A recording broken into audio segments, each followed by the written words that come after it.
Hello नमस्कार, मी सोनाली. सर्वांचं मनापासून स्वागत आहे. सर्वांना श्री स्वामी समर्थ. सगळ्या जणी कशा आहात? कालच्या व्हिडिओला दिलेल्या प्रेमासाठी, केलेल्या कमेंटसाठी, लाईकसाठी खूप मनापासून हृदयातून तुमचे आभारी आहे. काल ना काही कमेंट अशा होत्या ना की ज्याची उत्तरं मला खरंच द्यावीशी वाटली, कारण गरजेची पण वाटली आणि मी त्याच्यावर व्हिडिओ घेऊन येणारच होते. पण ते म्हणतात ना की आज 2 वर्ष झालं त्याचा व्हिडिओ करते. मेन म्हणजे बऱ्यापैकी वास्तुशास्त्र. कारण मला काल कमेंट अशा होत्या की ताई तुझा बेड आणि कपाट म्हणजे बेडरूमचं वास्तुशास्त्र मी सांगते, तर ते कोणत्या दिशेला आहे. आणि याच्यावर बऱ्याच जणी म्हणतात त्या व्हिडिओ बनव आणि एक व्हिडिओ बनवला, बाकीचं बनवायचं म्हटलं. काम करत करत तुम्हाला सांगत जाईन मी वास्तुशास्त्र, कारण तिथल्या एरियापुरतं मी जर कधी काम करेन त्यावेळेला ती दिशा सांगेन, पण ते राहून गेलं. मी इथं दागिन्याचा एक डबा दाखवला ना, बघा आपणच हे ठेवलेलं असतं, मीच ऑर्गनाईज करून ठेवते. आणि किट्टोला परवा घालताना दागिने मला सापडले नाहीत. मी म्हणते की गौरीच्या वरच्या बॉक्समध्ये ठेवले, तर आता क्लीन करताना ते निघाले. म्हणजे तिथल्या तिथं असून सुद्धा मला ते दिसलं नाही. कधी कधी असं होतं. असं चला आता सांगते तुम्हाला. बघा आपल्या घरात ना प्रॉपर होता होईल तेवढं वास्तुशास्त्र पाळण्याचा प्रयत्न केला आहे. बेड जो आहे तो दक्षिण दिशेला डोकं येईल अशा पद्धतीनं बेड आहे. वरच्या प्लॅनमध्ये चेंजेस आहे. वरच्या प्लॅनमध्ये कपाट जर बघायला गेलं तर पूर्व भिंतीला घेतलेलं आहे. पण मी तुम्हाला सांगेन की इथं वरती आहे म्हणून आम्ही हे केलेलं आहे. खालच्या बेडरूममध्ये जे आहे ते कपाट घेताना आम्ही घेतलेलं आहे कुठं, तर पश्चिम भिंतीला घेतलेलं आहे. वास्तुशास्त्रामध्ये जडत्व जे असेल ना ते शक्यतो दक्षिण नैऋत्य, पश्चिम नैऋत्य. पश्चिमेमध्ये 3 भाग येतात. एक म्हणजे नैऋत्य, एक म्हणजे प्रॉपर पश्चिम आणि एक म्हणजे वायव्य. वायव्येला कुठलंही जडत्व जाऊ द्यायचं नाही. होता होईल तेवढं हलकी दिशा ठेवायची. त्या दिशेला ना कुठलं कपाट ठेवायचं, ना बेड ठेवायचा, काहीही ठेवायचं नाही. तुम्हाला आता बेडचं हे कळलं असेल की बेड जो आहे तो दक्षिण भिंतीला बरोबर सेंटर येऊ दे किंवा नैऋत्येला सरू दे, चालतंय. आग्नेयला पण नाही घ्यायचा. जे त्या हिशोबाने सेंटरला घेतला तरी चालेल.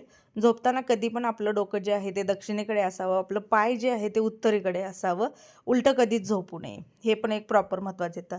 राहिली गोष्ट कपाट जे आहे ते दक्षिण भिंतीला घ्यायचं होतं, पण प्रॉब्लेम असा आला की बेड आणि कपाट आम्हाला ना ती जागा तेवढी मिळाली नसल्यामुळे ना तो प्लॅन जो आहे तो मी चेंज केला. जर भिंत रुंद असती ना दक्षिणेची, तर पाठीमागच्या साईडलाच कपाट केलं असतं आणि त्याच्या पुढंच बेड घेतला असता. फक्त जिथं आपलं डोकं येते तिथं वरती प्लेन मोकळं सोडून कडेला कप्पे केले असते. तुम्ही तसा प्लॅन केला तरी चालेल. म्हणून आम्ही इकडच्या भिंतीला काय केलं की वरच्या साईडला पूर्वेला कपाट घेतलं. पूर्वेला 50-50 चालतं कपाट, पण जडत्व नको जास्त. आता खालच्या रूममध्ये जर तुम्ही बघितलं तर खालच्या रूममध्ये पश्चिमेला कपाट घेतलेलं आहे. प्रॉपर पूर्ण घेतलेला आहे आम्ही. बेडरूमचा पूर्ण भाग जो आहे तो पश्चिम नैऋत्यमध्ये येतो आणि एक भाग जो वायव्य आहे ना तिकडे बाथरूम आहे. म्हणजे तिथं पण आम्ही वास्तुशास्त्र पाळलेलं आहे. आता तुम्हाला कळलं असेल की शक्यतो आपलं बेड जो आहे तो दक्षिण भिंतीला डोकं येईल अशा पद्धतीनं ठेवायचा. कपाट जे आहे ते दक्षिण, पश्चिम, नैऋत्य या भागामध्ये चालतं. बाकी बरेच जण म्हणतात पैसा कुठल्या दिशेला ठेवावा, हे पण बऱ्याच जणांचं येतं. मुळात आम्ही सांगू, आता सध्या आमचं तर सगळं फोनपेच आहे आणि मी तर तुम्हाला सजेस्ट करेन की शक्यतो घरामध्ये पैसे ठेवणं टाळा. सध्या फोनपे सुविधा खूप भारी आले. तेवढंच आपल्याला प्रत्येक गोष्टीचा हिशोब पण सरकारला दाखवावा लागतो, त्यामुळे फोनपे जरूर करा. बरं, त्यातून पण बऱ्याच जणी असतात की बाबा थोडं इकडून तिकडून साठवून ठेवतात, घरात न सांगतात. तर त्यांच्यासाठी एक दिशा सांगेन. म्हणजे मला जर अनुभव आलेला जो आहे त्या हिशोबाने सांगेन. मी कधीही ना ह्या जर 2017-18 पासूनचा जर बघायला गेलं तर मी कधीही उत्तरेला पैसा ठेवलेला नाही आहे. खरंच सांगते मी. कारण त्यावेळेला तर तेवढं फोनपे नव्हतं. त्यावेळेला तर आपल्या घरात आपला पगार पाणी येत होता. तर मी कधीही उत्तरेला ठेवला नाही. मी कायम जो पैसा असो, मग ते छोटा असो मोठा असो, मी दक्षिण भागात ठेवलेला आहे. म्हणजे माझं तुम्हाला एवढंच सांगणं आहे की बघा, मी आज 8 ते 9 वर्ष जे काही केलं ते मी तुम्हाला सांगते. तुम्ही म्हणसाल बाबा हे चुकीचं सांगते. मी माझा फक्त अनुभव सांगते.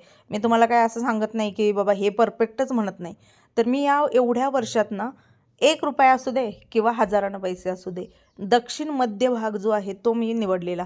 मग त्या घराचा असू दे, त्या रूमचा असू दे. आता समजा तुम्ही तुमचं किचन आहे, तर किचनमध्ये सुद्धा जो दक्षिण भाग येतो, आग्नेय नाही बरं का, आग्नेयत नाही जायचं, दक्षिण चालतं, नैऋत्य चालतं.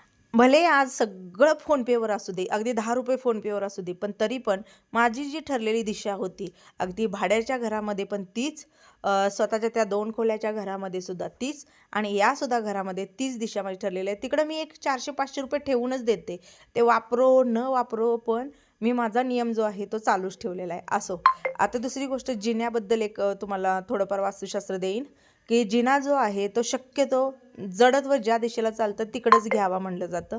आणि वास्तुशास्त्रानंतर म्हणजे त्यामध्ये जर बघायला गेलं तर नैऋत्य, दक्षिण या दिशेला शक्यतो असं म्हणतात की जिना यावा किंवा जडत्व यावं. म्हणून आम्ही काय केलेलं आहे, प्रॉपर दक्षिण मध्यावरती जिना घेतलेला आहे. प्रॉपर दक्षिण मध्य बरं का. जर तिकडे नैऋत्यमध्ये कोण गेलं ना, कारण आम्हाला तिकडे बेडरूम करायची होती. बेडरूम जे असते मास्टर बेडरूम ही नैऋत्यला असावी म्हणतात, त्यामुळे आम्ही तिकडे बेडरूम घेतली. इकडे किचन आणि मधून जो काय आहे तो हॉलमधून आम्ही जिनावरती घेतलेला आहे. हे आता ढोबळ ढोबळ वास्तुशास्त्र जसं माहीत होतं त्या हिशोबाने आम्ही केलेलं आहे. दुसरी गोष्ट एक महत्त्वाची सांगेन तुम्हाला, की नुसतं वास्तुशास्त्रावरती जीवन आहे एकदम चुकीचं आहे. तुमच्या कर्मावरती, तुमच्या श्रद्धेवरती, तुमच्या प्रत्येक गोष्टीवरती डिपेंड आहे तुमचं आयुष्य कसं असणार आहे. लोकांचा हा समज होतो की वास्तुशास्त्रच बिघडलं की माझ्या आयुष्यात सगळं बिघडतं. अजिबात नाही आहे. तुमचं कर्म जे आहे ते पण तेवढंच इम्पॉर्टंट आहे. तुम्ही कितीही वास्तुशास्त्र फॉलो करा, पण तुमचं कर्म किंवा तुमचं जे काय असेल ते जर बरोबर नसेल तर त्या वास्तुशास्त्राला अर्थ राहत नाही. त्यामुळे कधीही लक्षात ठेवा, अध्यात्म महत्त्वाचं आहे, तुमचं कर्म, चांगली नियत महत्त्वाची आहे, आणि वास्तुशास्त्र सोबत अजून म्हणतात ती ज्योतिषशास्त्र, म्हणजे ते आपल्या कुंडलीनुसार, हे खूप गोष्टीचं आहे. त्यामुळे एका गोष्टीला महत्त्व देऊ नका, लक्षात ठेवा. मी तर म्हणेन आयुष्यामध्ये या सगळ्या गोष्टीला महत्त्व देण्यापेक्षा ना फक्त तुमच्या कर्माला महत्त्व द्या. बाकी जरी तुमचं वास्तुशास्त्र बिघडलेलं असेल तरी तुमचं कर्म तुम्हाला त्यातून तारून नेणार म्हणजे नेणार. कारण जे पेरेल तेच उगवणार आहे, जे कराल तेच रिटर्न येणार आहे. त्यामुळे तुम्ही जर चांगलं केलं तर भले तुमचं वास्तुशास्त्र खराब असू दे, तिथंसुद्धा तुम्हाला काही प्रॉब्लेम येणार नाही. कारण ते चांगल्या गोष्टी म्हणतात ना, की चांगल्याचा नक्कीच विजय होत असतो वाईटावरती, तसा प्रकार आहे. असो, आमचं काम झालं सगळं. एवढं आजचं काम होतं ना, आर्यनं तर एवढं गबाळ काढून ठेवलं होतं काय सांगू तुम्हाला. ते मला का मारायला लागले हार्दिक त्याची बॉटल मी घेतलेली होती. थांब ना, देते दम आहे का नाही, लगेचच द्या ते अरे शेंड्याला मारून देते रे संपत आहे रे, मी देते की ए बघ बघ बघ बघ, घे घे घे.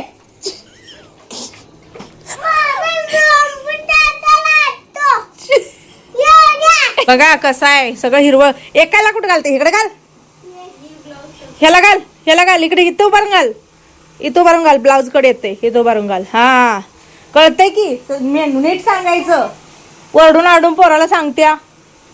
हा शान आहे की, किती गुणाचं आहे बघ, वरपर्यंत घालतंय पाणी, बघ पूर्ण वर गेलं पाणी. पोराला कळतंय कर, तुला सांगायचं कळत नाही. हुशार पोरगा आहे. हा बघ ते कसं घालतंय वर पाणी सगळं. बघा आमचा हार्दू किती छान पाणी घालतोय. येते का कुणाला असं घालायला? हा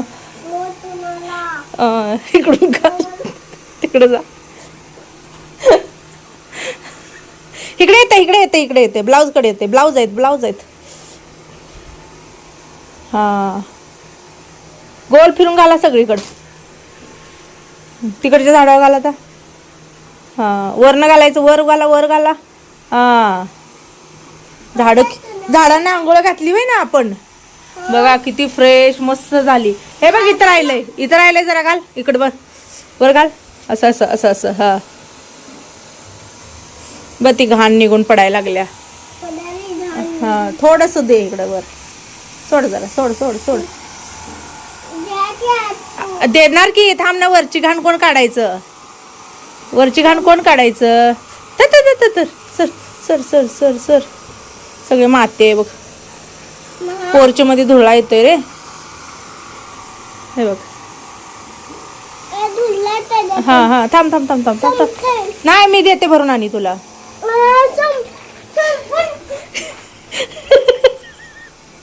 सवय वैतागले पोराला. इकडे घाल, इकडं, इथं घाल. हे बघ ह्या झाडांवर घाल, हे बघ घाल, वर नाही वर नाही वर नाही वर नाही, इथं इथं इथं घाल. हा घाल, वर वर असं असं असं हा हा हा थांब थांब थांब फिरवते मी अजून. हो हो धूळ निघायला लागल्या. हा धू. हा बघते किती घाण निघाली. अरे तिकडच्या झाडावर राहिले तिकडं घाल. हा वरनं खाली पण सगळीकडे घालायचं. इथं खाली पण घाल. हा फिरवायचं असं असं सगळीकडे फिरायचं. हा ए येडे कळतंय की ग त्याला, तुलाच कळत नाही. बघ कसं घालतय बघ. येतंय का तुम्हाला कुणाला?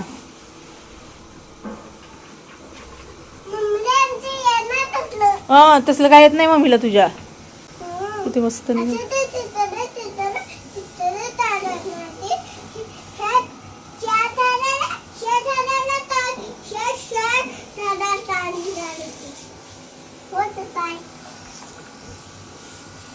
काय म्हणायचंय हार्दिकला सांगा. ते आम्हालाच म्हणतो तुम्ही येडे आहात, तुम्हाला काय कळत नाहीये. त्याला तर आमचं काय पटलं नाही, मीच नाही तर त्याला कोणाचं पण जर नाही पटलं ना त्याला ते येडं म्हणतात. तुम्हाला येत नाही, येडं आहे तुम्ही. असो त्याच्यासोबत थोडासा वेळ घालवला. त्याच्यानंतर मग थोडंसं हे थंड झालेलं होतं. सगळा मसाला जो आहे तो व्यवस्थित वाटून घेतला. आता ह्या सगळ्यामध्ये ना आपले ठरलेले बेसिक मसाले, आज मी ना काजू घेतले, ना टरबूजाच्या बिया घेतल्या, ना तीळ जे आहे ते मी भिजवून घेतले. कुठलंही ते वाटण मी घेतलेलं नाही, कारण काजू संपलेले आहे, टरबूजाच्या बिया संपलेल्या आहेत. म्हटलं नुसतं तीळ भिजत घालून काय अर्थ. आणि एका साईडला तुम्हाला माझी कढई जळल्यागत दिसत असेल तर ते काय झालंय, तो खालचा बर्नर जो आहे तो रिपेरीला आलाय. तुम्ही म्हणला ना की बाहेरून पेटतोय, रिपेअर करून घे. करायचं आहे ते पूर्णच बदलावं लागणार आहे. काय प्रॉब्लेम आलेला आहे बघा, तो की साईज बहुतेक त्याची छोटी झाली आहे का मोठी झाली आहे, तो ना व्यवस्थित असा गोल पेटत नाही आहे. म्हणून ते वरचं जे आहे ते काढून तो तेवढाच पार्ट जो आहे ना तो नवीन टाकणार आहे तिथं मी.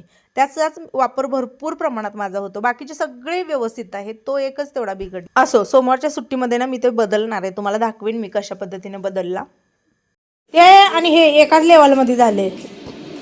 आता मावशा म्हणते हा म्हणून किट्टूचं वजन कमी झाले, तसं काही नाहीये. खाऊन फक्त रात्रीचं जास्त खायचं नसतं म्हणून खायचं. का बरं खायचं नाही रात्रीचं? अरे रात्रीचं तुझं काय काम करतं का? का काम करतेस तू? मग पळतीस इकडे तिकडं, काम करतेस घरातली.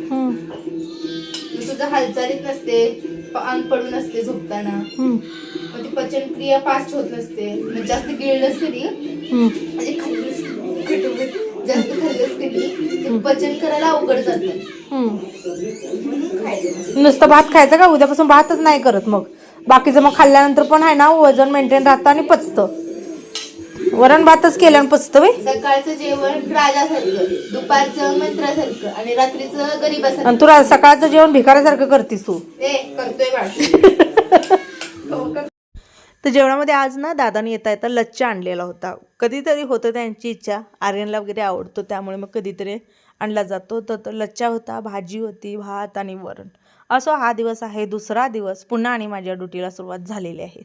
सध्या काही झाडं काढायची, काही झाडं लावायची, काही झाडांना खत घालायचा, हे काम सुरू झाले. तेव्हापासून ना वरती इकडं वरच्या म्हणजे वरची जी टोपी आहे त्याला टोपीच म्हणतो आम्ही, तर त्याच्यामध्ये भरपूर सारी माती, कचरा, तो भुस्सा, या सगळ्या गोष्टी असतात. त्यामुळे मला शक्यतो डेली वर नाही करावं लागतं. आणि हे कपडे बघा, रसिका तर आल्यापासून डोक्याला हात लावते, म्हणते ताई तुमच्या घरात बाकी काय नाही पण तुमच्या घरात कपडे किती निघतात, किती ते मशीन लावता, किती ते वाळत घालतात, किती ते आणता. कसं झालं ना, हे पोरं काय करतात माहिती आहे का, की घातलं ना अगदी 5 मिनिटासाठी बाहेर जाऊन घालायचं असू दे, आर्यन पण तसाच आहे, तर ते लगेच काढून मशीनपाशी टाकायचं. टॉवेलसुद्धा आज म्हणजे प्रत्येकानं सेपरेट वापरायचं आणि प्रत्येकानं आणून त्या मशीनपाशी टाकायचं. त्यामुळे ते म्हणजे म्हणतात नाही मशीनला पण दिवसभर काम असतं, मला पण ते वर घाला वाळत घाला पुन्हा काढणार, कारण ते रसिकाकडे आहे ना. आता रसिका आल्यापासून ते वाळत घालायचं, ते काढायचं, ते तिचं काम करते. असं पुन्हा आता लास्ट मशीन लावले. आज मला ना सगळी फर्निचर पुसून घ्यायचे आहेत, टोटली फर्निचर. कारण हे जे वरचं आहे ना, वरती शक्यतो पुसापुशी वगैरे मी आठवड्याला सुद्धा शक्यतो नाही करत, कमीत कमी 15 दिवसातून इथं हे करते. कारण वरचा वापर कोण करत नाही आहे जास्त, काय असेल ते पोरं. आणि ह्यांच्या नादाला लागून जर आपण जर रोज किंवा दर 4 दिवसाला साफ करायला लागलं तर मग मिळवलं पूर्णच थकून जाणार. त्यापेक्षा मी असं विचार करते की 15 दिवसातून 1 दिवस जो ठेवलेला आहे ना, तो अशा पद्धतीनं कपाट जे आहे ती क्लीन करण्यासाठी, कारण याच्यावर काही धुरळं लागत नाही, काही नाही, ग्लॉसी असल्यामुळे खूप छान क्लिनिंग होतं. मला ना जे काय मी सिलेक्ट केलेलं मटेरियल आहे ना त्याच्याबद्दल खूप म्हणजे समाधान आहे. जसं मी तुम्हाला काल गादीबद्दल बोलून दाखवलं की यार हे बाबा आमचं थोडंसं चुकलं किंवा इथं आम्हाला कळलं नाही, पण फर्निचर त्याची फिनिशिंग असू दे किंवा त्याचं सिलेक्शन असू दे, इथे कुठेच प्रॉब्लेम आलेला नाही आहे. कारण हे सगळं आम्ही दोघांनी जाऊन मग ते प्लाय असू दे, वरचा सनमायका असू दे किंवा सगळ्या गोष्टी ज्या आहेत त्या आम्ही स्वतः सिलेक्ट केलेल्या, आणि त्या मी म्हणेन की तो निर्णय आमचा 100% योग्य ठरला. फक्त हे पाठीमागचं ते दिसतंय ना, आता त्याला काय म्हणतात, ते गादीसारखं आहे बघा, पूर्ण पाठीमागचा एरिया कवर केलेला आहे. काय माझ्या डोक्यात आता येईना त्याला काय म्हणतात, ते मात्र आम्ही तयार घेतलेलं आहे. तयार म्हणजे कुठं, तर ज्यांनी आम्हाला गाद्या बनवून दिल्या तर त्यांच्याकडूनच आम्ही ते पाठीमागचं बनवून घेतले. आणि आता ते पण आमच्या जर कार्पेंटरला येत असतं ना तर आम्ही ते पण आमच्या मटेरियलमध्ये करून घेणार होते. त्यामुळे ते पाठीमागचं जे गादी आहे ना त्या गादीला जे काही त्यांनी लावलेलं प्लाय आहे ते त्यांचं आहे, म्हणजे दुसऱ्यांचं आहे. आणि त्या या घरातलं टोटली फर्निचरमधलं जेवढं काय आहे ना ते सगळं आपण स्वतः आणून बनवून घेतलेलं आहे ना. आमच्या कार्पेंटरनं सुद्धा परफेक्ट केलं आहे. फक्त त्यांनी एवढंच केलं की वेळेवर काम न करणे, त्यामुळे त्यांनी फर्निचर होताना खूप त्रास दिलेला आहे. पण त्यांचं म्हणजे काम करण्याची पद्धत म्हणा किंवा ते फिनिशिंग म्हणा किंवा ते सगळं म्हणा त्यांनी परफेक्ट केलेलं आहे. म्हणजे जे आहे ते आहे, पण लय डोकं खाल्लं, लय डोक्याला ताप झाला आणि शेवटला एक 10% काम ठेवूनच गेले. ते मटेरियल पण तिकडंच आहे, सगळंच तिकडं आहे. आम्ही नंतर ते डोक्याला ताणच घेतला नाही, म्हणले जाऊ दे, सगळं आता आपल्या मनाजोगं झालं आहे, 4 गोष्टींसाठी कुठं टेन्शन घ्यायचं नाही, ते होईल तेव्हा होईल. असो, त्या स्प्रेनं मी पूर्ण घर जे आहे ते क्लीन करून घेतलं. अजूनही त्या घरात असू दे किंवा ह्या घरात असू दे, माझं ठरलेलंच कापड आहे टेरिकॉट. मला भरपूर सारेजणी म्हणतात की बाबा कॉटननं मला पटतच नाही आहे. फर्निचर तर पुसणं पटत नाही आहे. मला लगेच ते धुसरं सोडल्यागत दिसतं आणि त्याच्यामुळे ते नाही आवडत. मला टेरिकॉटच लागतं. एवढं आता मायक्रोफायबर आहेत, सगळं आहे. मायक्रोफायबरसुद्धा मला पटलेलं नाही आहे म्हणजे फर्निचर पुसायला. माझं ठरलेलंच, आणि एक ओला कपडा, एक वाळला कपडा, याच्यावरतीच अजूनही माझं काम सुरू आहे. कारण आपल्याला कसा असा अनुभव असतो ना त्या गोष्टीनुसार. आता बरेच जण म्हणतात की बाबा हे लिक्विड कसं बनवलं, काय बनवलं, तर हे तयार लिक्विड आहे बरं का. हे तयार याच्याबद्दल मी एकदा दोनदा शेअर केलेलं आहे, कारण मी याने चिमणी वगैरे क्लीन करून घेते. सध्या बरेचसे जण प्रमोशन पण करतात याचे. मी प्रमोशनला नाही, माझं मी स्वतः ऑर्डर केलेलं होतं आणि मला म्हणजे चांगलं वाटलं. फक्त एकच सांगते की ते जास्त प्रमाणात जर स्प्रे केलं ना तर बारीक असं धुसर त्याचं म्हणजे एक निशाण सोडतं. त्यामुळे एकदम कमी प्रमाणात स्प्रे करायचं आणि खूप कमी ह्याच्यामध्ये ते इझी क्लीन होऊन जातं. खूप दिवस झाले हे मी क्लीन केलेलं नव्हतं वरचं, जिथं दादानं ड्रॉइंग वगैरे काढलेले आहे. आता सध्या जर बघायला गेलं ना तर पोर्चमधलं जे खाली टाकलेलं लॉन आहे ना ते क्लिनिंगला आलेलं आहे.